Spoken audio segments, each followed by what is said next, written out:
Hello, my name is Javora Barthel. I am a student at Liberty University. I'm finishing up the class HSCO, Interpersonal Communication. I would like to start off my presentation by talking about what it means to be a good listener. Do you think that you're a good listener? Well, everyone thinks that they're a good listener. And being a good listener, you have to demonstrate good interest whenever the speaker is speaking. Because being a good listener is paying attention to details. And being a good listener, it can help you with your professional and personal career. And being a good listener is not difficult at all. It takes practice, practice, practice, practice. Now, I'm going to start off talking about my introduction, my overarching goal, enlarging my conversation, my behavior blend, and background influences, dealing with communication barriers, overcoming communication barriers, and last but not least is my action plan. My overarching goal, one way to start listening to yourself is to become aware of your internal thought process. My overarching goal is to work on my internal thought process, becoming aware of my feelings, behavior, which can result in negative outcome, bitterness, overly stressed, and loss of faith. Next, the importance of my overarching goal, number one, is to help me become a better person. I can improve my personality traits. I can become a healthy speaker and a good listener, and it can help me increase my motivation skills and my self-awareness skills as well. Next, noise pollution, the noise of the blast. My role in interpersonal communication is internal noise. Basically, noise covers the sender and receiver. Noise normally stops people from communicating with each other and put us less focused on certain things. Noise to me is more on a personal note. It deals with the individual thoughts as well as their behavior. It also deals with racism, shyness, and a feel of uncertainty. Next, enlarging the conversation.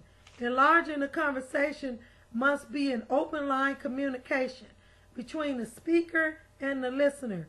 Each person must ask about specific information in order to increase the quality of the conversation, but because it creates a more effective way of communicating. Now, I'm going to explain what enlarging a conversation means very briefly.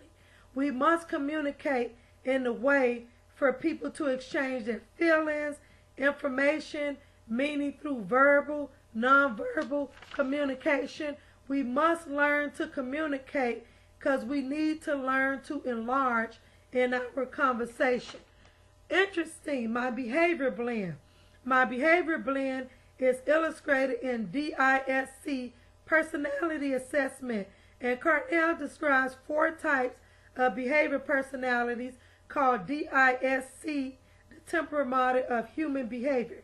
The D stands for active, task-oriented. The I stands for active, people-oriented. The S stands for active, people-oriented, and the C stands for passive, task-oriented. There are 2 parts to my behavior blend. The first one is, this is expected of me. My score was rated an S and an I. The second part is, this is me. My score was rated SCI. And even though I took the whole personality test, my scores were still rated the highest, as S being the highest for submission, which really describes who I am. Let's get very interested. I'm talking about my background.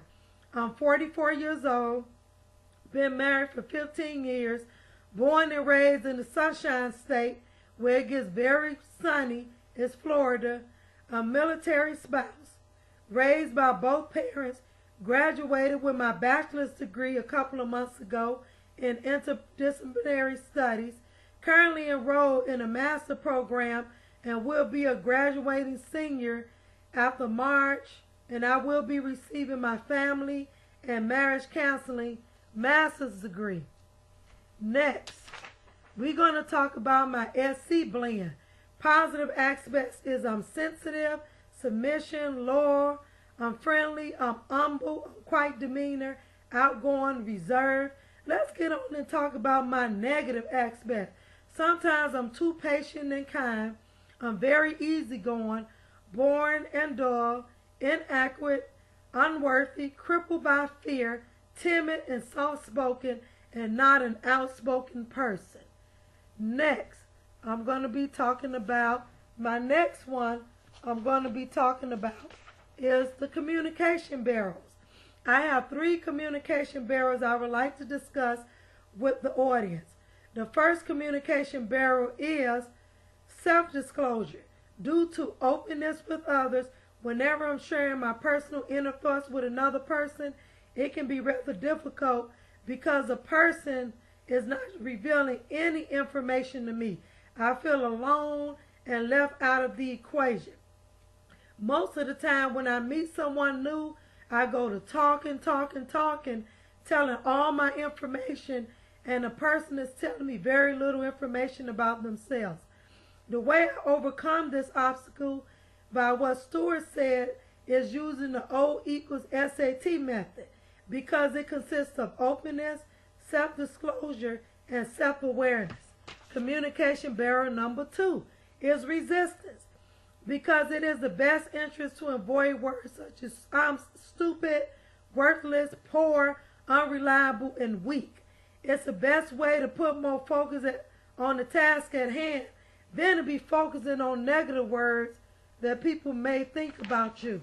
Communication barrier number 3, and we all know about this, belief system.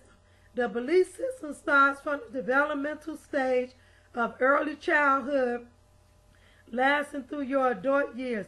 Communication plays an important role in the belief system. One way to overcome this barrier is express your own opinion about your religious belief.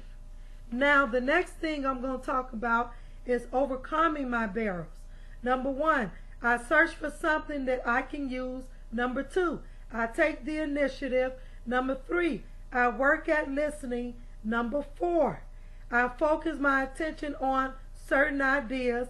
Number 5, make meaningful notes. Number 6, resist external distractions.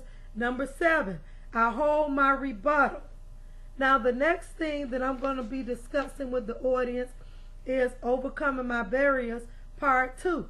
Taking the time to reflect on listening by exploring the questions and the listening habits of others is a way to overcome the barriers that I may have.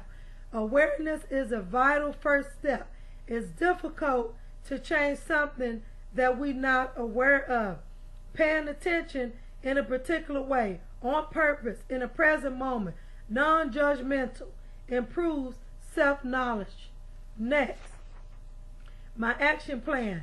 I have established a good understanding of interpersonal communication and how to apply these communication techniques to my life.